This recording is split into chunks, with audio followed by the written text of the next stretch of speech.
Por medio de la fe, mis hermanos, recibimos la gracia de Dios. Eso es básico en teología cristiana. Por medio de la fe recibimos la gracia de nuestro Dios. Y además seguimos creciendo y desarrollando nuestra vida cristiana. Somos salvos por medio de la fe, por la gracia que el Señor nos ha entregado en Cristo Jesús. Pero no es que solamente una vez yo uso la fe para alcanzar la gracia y ya la viento y ya me despreocupo por la fe. No, tengo que seguir cultivando, desarrollando esa fe en mi vida cristiana. Es importante ser intencionales en aumentar nuestra fe. ¿Qué es ser intencional? Que te programes, que lo pienses, que te levantes pensando, hoy qué voy a hacer para tener más fe. Hoy qué puedo hacer para mejorar mi relación con mis hijos. Hoy qué puedo hacer para tener una mejor relación con mi esposa, con mi esposo. Eso es ser intencional. ¿Qué puedo hacer los que tienen negocio o un trabajo de responsabilidad? ¿Qué puedo hacer hoy para llegar a las metas? Eso es ser intencional, no ya a la mitad del día, hoy ya se me fue el día. Ya no hablé con mis hijos, no platiqué con mi esposa, no le di beso a mi esposa, no cumplí los pendientes de la oficina y no fui intencional, solamente el día me fue llevando el día y ya se cerró el día y fue improductivo este día. Dios necesita que nuestra fe, y yo creo que en todo lo demás bueno en nuestra vida que se tiene que cultivar, que seamos intencionales. Dios quiere que seamos intencionales en aumentar nuestra fe. Hay que pedirlo en oración, hay que buscarlo oyendo la palabra, porque la fe viene del oír la palabra de Dios, rodeándonos de personas de fe, con las personas que tú te juntas, que te transmiten fe, buscar al Señor o apatía.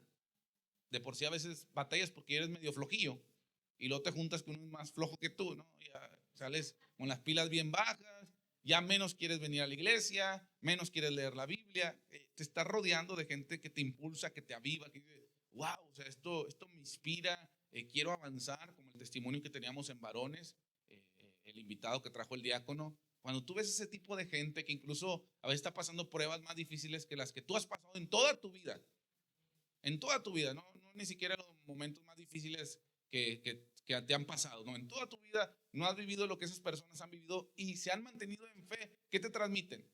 Fe, tú te aumentas, yo puedo también, yo puedo buscar a Dios, yo puedo seguir adelante, tengo que ser agradecido con lo que me está pasando, sea bueno o malo, y avanzar en los retos que Dios tiene para mí.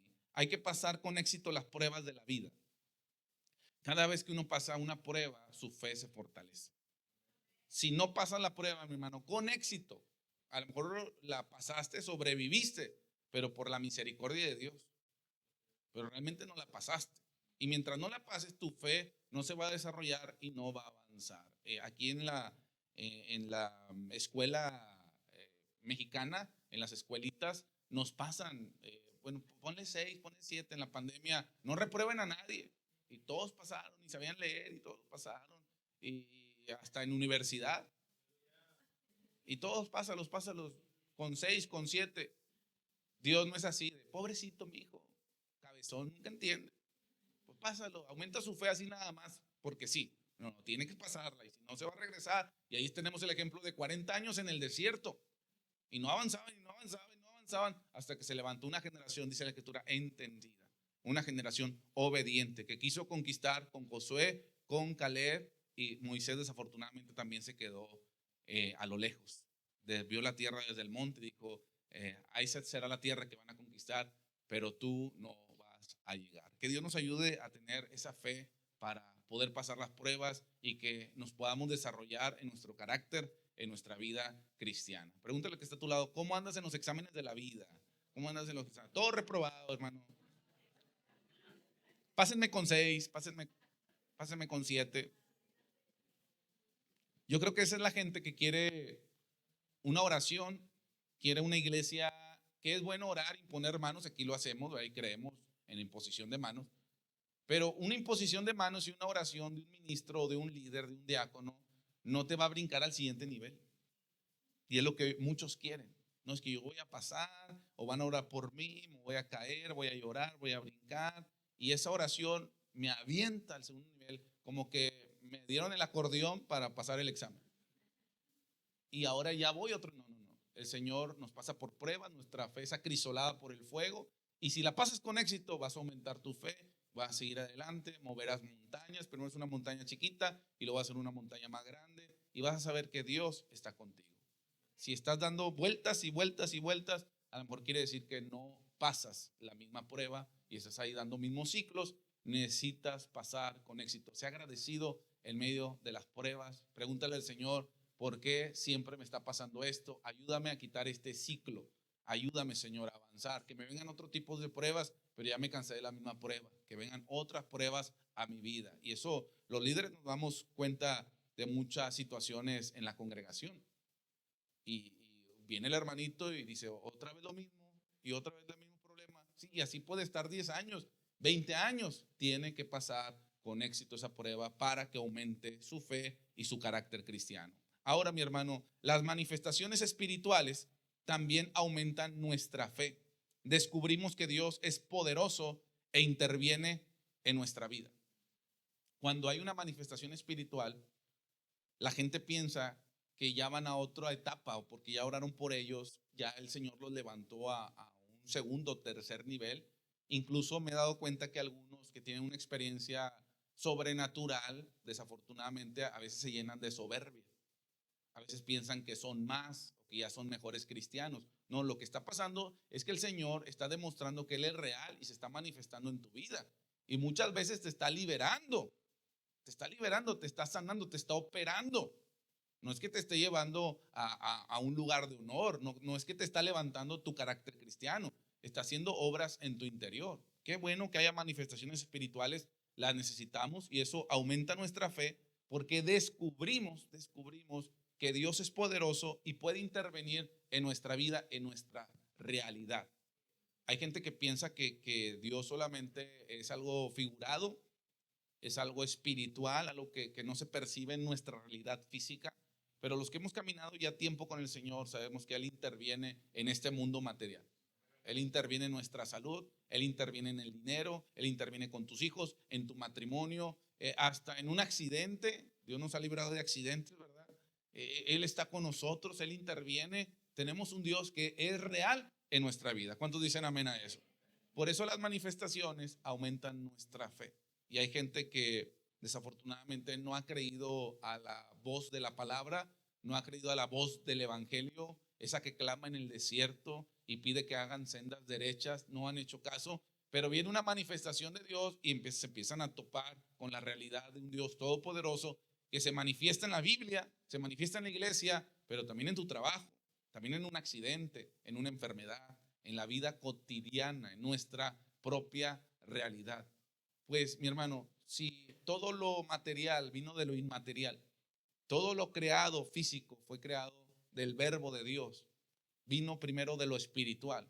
Claro que el Señor puede intervenir en esto material. Claro que lo puede hacer. No separe las cosas. No diga, Dios me ayuda en el alma, en mis emociones, pero no me puede ayudar en un cáncer. Claro que te puede ayudar. Aquí hay testimonios de sanidad y de restauración. Dios lo puede hacer. Ahora hay que respetar la soberanía de nuestro Dios. Hay que ser precavidos con eso, que nuestro Dios es soberano y tampoco le podemos torcer el brazo y decir, Él lo va a hacer porque Él lo puede hacer y yo lo digo y lo decreto y se tiene que hacer. No, en su soberanía, si Él me quiere sanar, si Él me quiere dar más dinero, si Él me puede ayudar, hasta si se me poncha la llanta, Él me la puede inflar. Si tiene esa fe o no. Él lo puede hacer. Él puede hacer todo, pero a veces tenemos una limitación de nuestra fe. Todas las cosas las puede hacer el Señor. Decía un familiar de la pastora, no es que sí creo en Dios, pero creo solamente que te ayuda como un psicólogo en tu interior, te da paz. No limites a Dios en el interior, si Él es el dueño de todo el universo. Él tiene el poder suficiente para hacer todas las cosas. Él es todopoderoso, todopoderoso. Hechos 5 del 12 al 16 dice la palabra de Dios, Reina Valera contemporánea. Dios hacía, no somos nosotros, muchas señales y prodigios entre el pueblo. ¿Por medio de quién? Por medio de los apóstoles, los discípulos. Nosotros somos esos discípulos en este siglo XXI. Y todos ellos se reunían sin falta, fíjate, sin falta en el pórtico de Salomón, en el templo, afuera del templo. Ninguno del pueblo se atrevía a juntarse con ellos. Pero fíjese esto, aunque el pueblo los elogiaba mucho. Fíjese esta dualidad. Por un lado, como eran religiosos y los fariseos siempre estaban checando lo que estaban haciendo, los tenían controlados con religiosidad, no se juntaban con los cristianos, con los primeros cristianos, pero como eran de muy buen testimonio y Dios los usaba con señales, prodigios y maravillas, la gente los elogiaba. Y debería de ser en nuestra época, ninguno del pueblo se atrevía a juntarse con ellos, aunque el pueblo los elogiaba y mucho, los reconocía. Hoy ya cualquiera dice ser cristiano. Y tú dices, cristiano, ni te critican ya tampoco. Ni te critican ni te elogian. Ah, sí, yo también tengo mi religión. Ah, qué bueno que vas a la iglesia. Eres uno más del montón. El cristiano se tiene que levantar otra vez con testimonio. Y si nos critican, pues que nos critiquen, que digan lo que quieran. No, no somos de este mundo, no pertenecemos a este mundo, vamos de paso. Y tenemos que dar el ejemplo de Cristo en nuestra vida y en nuestra iglesia. ¿Cuántos dicen amén a eso? Versículo 14, los hombres y mujeres que creían en el Señor, fíjate, iban aumentando en número, porque al final el testimonio va a arrasar. Iban aumentando en número y en sus camas y lechos sacaban a los enfermos a la calle para que al pasar Pedro, por lo menos su sombra cayera sobre alguno de ellos. El poder que se manifestaba en la iglesia. Aún de las ciudades vecinas venían muchos a Jerusalén y traían a sus enfermos y a los atormentados por espíritus inmundos, y todos eran sanados. Todos eran sanados. Hay libertad, ahorita lo cantábamos, cuando el pueblo de Dios manifiesta el carácter de Cristo, manifiesta la presencia de Dios, adora al Señor con libertad. Hay libertad, hay sanidad. Los demonios se van a ir. Yo me he dado cuenta que las personas que van caminando en el Señor se congregan, empiezan a avanzar en el reino, a veces ni ocupan exorcismo, no ocupan liberación. Y me han dicho algunos, pastor, aquí no hay ministerio de liberación, de exorcismo. Sí, tenemos un curso de sanidad y liberación, pero lo que nos hemos dado cuenta es que lo que funciona es la perseverancia. Conocerás la verdad y la verdad te hará libre. La casa tiene que llenarse de Dios para que el espíritu no vuelva al mismo lugar. Y dice la escritura, invita a 7 peores. O sea que si a la primera que llegue aquí una persona media rara, si una persona, mira pastor, no, este muchacho está raro, agárrelo, lléveselo al ministerio de la liberación, amárrelo y lléveselo ya al cuarto, porque antes así era. ¿Sí? Si no, pregúntele al tío Miguel, ¿verdad? De repente venía una persona media rara y la agarraban y la sacaban en pleno culto. Y iba a chillar, iba el demonio. Todos los niños ya bien asustados porque no teníamos escuela dominical. Bueno, no teníamos en el de celebración. En la mañana, escuelita. Pero cuando era el de las 6 de la tarde, ahí se desataba y a 6 hasta las 11 o 12. Ya llegamos a la madrugada, ¿verdad? Y ahí se desataba de todo: testimonios de poder, alabanza interminable, coritos interminables, y pues nunca faltaba el endemoniado, el chamucado. Era la sazón de la reunión de celebración, el chamucado. Y veían a uno y estaba ahí medio rarón, y lo agarraban y se lo llevaban, y allá al cuarto de la liberación y todo. Eso, mi hermano, puede traer un cierto alivio al momento, pero si la persona no se afirma, pues más se va a enchamucar. Entonces a veces no hay que azotar el avispero. Hay que dejarlo que acepte el amor de Dios, que se entregue a Cristo, y llegará un momento que si Dios nos direcciona, pues hay que orar por él y traer liberación. Pero me he dado cuenta que muchos, ni siquiera uno tiene que imponer manos ni llevarlo al cuarto de la liberación, sino la misma palabra, el amor de Dios los libera. Y Dios hace la obra y permanecen. Eso es lo mejor que Dios puede hacer en nosotros, la liberación de Cristo en nuestras vidas. Y claro, habrá momentos en que Dios nos direccione y tengamos que tomar una persona y liberarla. Lo hemos hecho. Algunos expulsan como una flemita, tiemblan o gritan, y ya después encuentran esa paz en su vida, esa paz en su corazón. Amén. ¿Estamos aquí? No tengan miedo de esos endemoniados. Si Dios es con nosotros, ¿quién contra nosotros? Unos se asustaron un poquito en el Congreso porque había uno que otro chamuquillo o enchamucadillo, pero yo creo que también Dios lo permitió para que usted se diera cuenta de que hay una guerra espiritual. Hay guerra espiritual y tenemos que estar enfocados en lo que Dios nos ha llamado a hacer como iglesia. Primeramente, mi hermano, aumentamos la fe para el provecho de nosotros mismos. Ocupamos la fe suficiente para desarraigar el sicómoro. Esto lo vimos la semana pasada. Hay cosas muy arraigadas en nuestro corazón. Es una montaña que no se puede quitar de nuestra propia vida hasta que no aumentemos nuestra fe. Si aumentamos nuestra fe, primero es el provecho para nosotros mismos y vamos a desarraigar cosas que están muy en lo profundo de nuestro corazón. De forma secundaria, aumentamos la fe para el provecho de nuestro prójimo más cercano, ese que tiene ahí al lado, ese que se topa en el supermercado, en el trabajo, su esposa, el prójimo más cercano, dentro y fuera de la iglesia. Hay que tener la fe suficiente que Dios va a hacer algo en ese prójimo que tengo a mi lado. Si Dios hizo algo en mi vida, también Dios lo puede hacer con mi hermano, Dios lo puede hacer con el jefe de mi trabajo, Dios lo puede hacer con mi primo, Dios lo puede hacer con mi esposo. Si creemos que Dios lo puede hacer, Dios puede obrar en la vida de nuestro prójimo.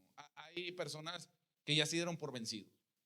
El lema de algunos cristianos es, pues yo voy a la iglesia y yo con Dios, porque esta gente no entiende. Hay hasta pastores ya amargados, molestos con la congregación, porque les dicen, no hacen los devocionales, aguas, no llegan a la iglesia temprano. Entonces ya llega hasta ahí, predican, no, yo ya nomás con Dios y hago lo que cumplo, doy la palabra y ya dejaste de creer. Sí crees en Dios todavía, pero ya dejaste de creer en tu prójimo. Ya dejaste de creer en lo que Dios puede hacer en tu hermano. Y eso no lo podemos perder, porque así conocerán que somos sus discípulos cuando los amemos los unos a los otros, cuando nos tengamos fe los unos a los otros. Si yo amo a mi prójimo, entonces la gente va a saber que yo soy un discípulo de Cristo. La unidad de la iglesia se logra por la medida de fe que tengan los congregantes. Si somos cristianos de fe, vamos a unir a la iglesia. Si no tenemos fe, entonces vamos a dividir, a desunir la iglesia. Debemos de proponer no ser piedra de tropiezo para nadie. Mi hermano, usted no venga aquí a la iglesia a correr gente, porque a veces pasa que la gente en vez de sumar resta. Estamos aquí para que la gente se sienta a gusto, contenta, siga viniendo a la iglesia, quiera servir en la obra del Señor. Y claro, si la palabra les incomoda, pues ya no podemos hacer más, no podemos adornar la palabra para que la gente no se moleste y no se vaya de la iglesia, pero que no se vaya por una mala actitud de nosotros. Lo de la palabra de Dios es inevitable, como acabo de compartir allá en Guadalupe, algo de ser homofóbicos. Pues cuando sale el tema, dice la Biblia, no es rey, el afeminado no hereda, el que se echa con varón no hereda, no es rey, no se equivoque. Hay temas que uno tiene que tocar. ¿Y qué te van a decir? Eres homofóbico. También, tan a gusto que estaba en esta iglesia, ya me voy. Y así me ha pasado, gente que a lo mejor en un año no tocamos ese tema, cosas sexuales, cosas de inmoralidad o de afeminados o de homosexuales, pero en un año no tocó, pues Dios no nos dirigió a eso, pero entramos al tema y pensaron que a lo mejor en la iglesia adornábamos o no íbamos a hablar de esos temas, pues tocó el tema, lo hablamos, lo predicamos, se molestan y se van de la iglesia. Eso es inevitable. La palabra, el evangelio confronta, pero que no sea por nuestra culpa, que no sea por una mala cara, que no sea por un mal comentario, que no sea por estar atacando, porque pues a veces parece que también hay bullying eclesiástico, ¿verdad? Me hacen bullying eclesiástico. Eso no debe de estar en el reino de Dios, no debe estar en la iglesia. Debemos de proponernos ser piedra de tropiezo para nadie. Perdonar cuando nos ofendan. Este también es el otro lado de la moneda. Si me ofenden, pues hay que perdonar. Tampoco podemos ser nosotros tan sensibles. Sabemos que somos de carne y hueso y somos seres almáticos, pero también Dios nos enseña a perdonar. En la iglesia también seremos dañados, en la familia seremos dañados. Yo les he dicho varias veces, si así como aguantamos a los familiares, por ejemplo, por lo menos aquí en Monterrey, se aguanta mucho a la familia, porque cuando tú amas, tú cubres y te hacen malos comentarios, a veces desprecian a tus hijos, ahí anda el tío borracho tumbando a tu hija, excediéndose. Y no, pues ese es el tío Lencho, pues ya sabes cómo se pone. No se lo tomes en cuenta su pecado, el tío Lencho. No se lo tomes en... Si así como tratamos a la familia de sangre, tratáramos a la familia espiritual, muchos problemas se solucionarían. Pero aquí a la primera, ¿viste la cara que me hizo la hermana? ¿Viste? Nada más levantó las cejas, no, pero le levantó bien feo. ¿Viste? ¿Viste? ¿Viste que no me saludó? Y allá el tío Lencho allá golpeando a tu hija y vomitándose ahí en tu alfombra. Entonces, eso es lo que a veces no llego a entender. Cómo a la familia de sangre, todo lo que hagan, y aquí en la iglesia nada más no te saluda alguien no, ya vámonos, vámonos. Aquí no hay amor, nos retiramos. Entonces, ¿dónde está el amor de Cristo? ¿Dónde está la familia espiritual? Hay que perdonar cuando nos ofendan y creer en la transformación que Dios puede hacer en el prójimo. Ahora, eso es en la iglesia. Allá afuera, de igual manera, la gran comisión, la evangelización, se logrará cuando podamos creer en el poder del evangelio. Todo esto se trata de fe. Si no tienes fe, ¿para qué evangelizas? Si no tienes fe, ¿para qué vas a la clínica 6? A dar un lonche, a dar palabra. Tenemos que creer en el poder del evangelio, que rescata y transforma la vida de los inconversos e incluso, mi hermano, algo que algunos no llegan a entender, de los blasfemos. ¿Sabe lo que yo he escuchado de algunos cristianos? De los blasfemos. No, pero va a ver que mi Dios es poderoso y le va a dar un sopapo. A ver cómo le va a ir por maldecir y meterse con el ungido de Dios. No puedes creer que Dios lo puede transformar y un día esté rendido aquí en el altar, arrepintiéndose de su blasfemia, de su pecado. Nos han tocado así varios burlones. No quiero mencionar nombres. ¿Qué hacemos? ¿Los corremos a esa gente? ¿Qué hacemos? Le decimos, no, ¿sabes qué? Tu esposo es bien grosero, que ya no venga a la iglesia, tiene una mala cara, una terrible cara. Justo le pasó a mi hermano Miguel cuando él estuvo en el hospital. Uno de los que más ayudó es un recién convertido allá en Guadalupe, Víctor se llama. Un día lo voy a traer para dar su testimonio. Y era bien grosero ese chavo y mal encarado y todo. Se entregó a Cristo unos meses antes de que le pasara la situación médica al hermano Miguel, y era el que siempre estaba preguntando, hermano, ¿qué necesita? Un corazón entregado. Y ahorita está en la obra del Señor, ya me lo lleva hasta el ayuno de pastores, pero burlón, grosero. Entonces hay que tener fe para evangelizar. Cuando podamos creer en el poder del evangelio, mi hermano, es cuando van a empezar a suceder las transformaciones. Dios rescata, Dios transforma vida de los inconversos y también de los blasfemos. Y yo creo que los que se burlaron alguna vez son los más agradecidos también delante de Dios. Porque de que te acuerdas, te acuerdas. Me acuerdo lo que yo andaba pensando, lo que andaba diciendo, cómo maldecía. Justo me acaba de decir este muchacho, golpearon bien feo a mi hermano. Y me dijo, en otra ocasión, pastor, yo me hubiera ido a golpearme también, a matarnos. Dije, fui nada más a arreglar las cosas, a estar en paz, y ya trajo a su hermano a la iglesia. Me dijo, pero pastor, él está igual que yo, es bien burlón. Dije, no, pues no importa, tráetelo, tráetelo. Y ahora se burla de mí, porque voy a la iglesia. Y ahí, ya ves, para que vea lo que se siente. Judas 1 del 20 al 21. Judas 1 del 20, no es Judas el traidor. Se cree, los historiadores creen que es Judas, hermano de Jacobo, hermano de nuestro Señor Jesucristo. ¿Sí? Judas 1 del 20 al 21. Dice, pero ustedes, queridos hermanos, está hablando a la iglesia, edificándose sobre la base. ¿Cuál es nuestra base? De su santísima fe. Por eso sin fe es imposible agradar a Dios.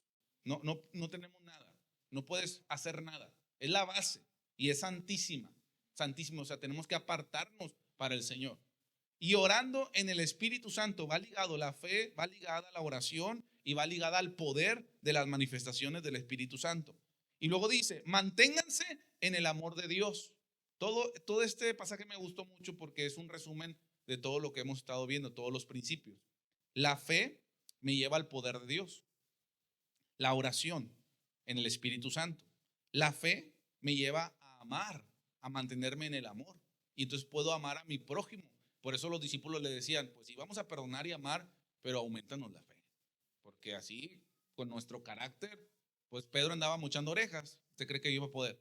Así con nuestro carácter, que te ofendan 7 veces y las 7 veces los tengas que perdonar, como que no la vamos a hacer. Pero si nos aumenta la fe, podemos mantenernos en el amor de Dios. Dice, mientras esperan que nuestro Señor Jesucristo, en su misericordia, esto es gracia, los lleve ¿a dónde? A la vida eterna, que esa es nuestra promesa final, llegar a la vida eterna. ¿Cuántos quieren llegar a esa vida eterna? Sí queremos llegar. Cuando uno le pasa un accidente o una enfermedad, como que no quiere llegar. No, todavía no, Señor. Pero es el final de nuestro camino.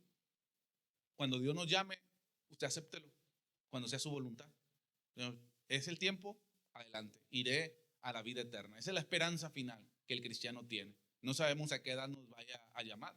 Uno piensa que lo justo es ya grande. ya de avanzada edad, uno pensaba, pero al final Dios tiene sus planes, Dios tiene sus tiempos, y cuando llegue ese momento, he llegado a la meta. He peleado la batalla de la fe.